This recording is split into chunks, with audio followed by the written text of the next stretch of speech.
l'Italia delle piccole imprese.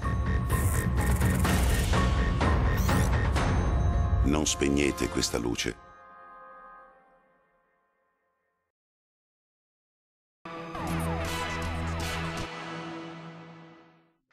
Dopo le prime selezioni avvenute a Padova, Asolo e Vicenza, al centro congressi di Via Fermi si è tenuta la finalissima del concorso rivolto agli studenti per promuovere lo spirito imprenditoriale e l'inventiva.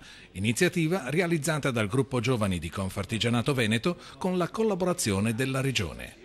90 le idee imprenditoriali nei settori di enogastronomia, edilizia, legno, ceramica, moda, meccanica, meccatronica, elettronica, elettrotecnica ed energia, presentate dagli allievi di 57 istituti professionali e CFP veneti, abbinati ad altrettante imprese artigiane, che hanno aiutato i ragazzi nel compito non facile di inventarsi un lavoro, un'impresa.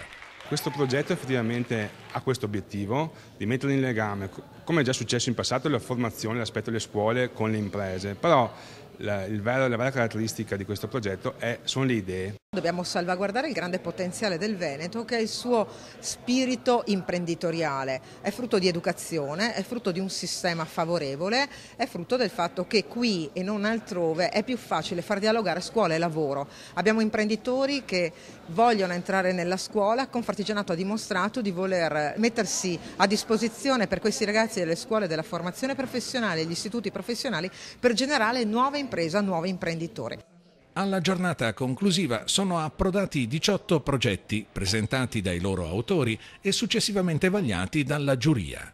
Prima classificata è risultata l'idea degli studenti dell'Ipsar Luigi Carnacina di Bardolino, Verona, denominata Sartoria del Gusto, un progetto di ristorante con menù personalizzati e attenti ai valori nutrizionali. Seconda classificata The White Fox dell'ENAIP di Cittadella, Padova, ambito elettromeccanica ed elettrotecnica. Terza classificata infine Fasi innovative dell'Ipsia Lampertico di Vicenza, ambito meccanica, meccatronica. Un premio speciale è stato assegnato a Irrealizzabili, bottega di oggetti artigianali, progetto del CFP Fondazione Irea di Este e della cooperativa iGestit, nata per creare opportunità di lavoro per le persone con disabilità. Tutte le idee imprenditoriali sono consultabili sulle piattaforme gestite dagli studenti alla pagina Progetti del sito web facciamounimpresa.it.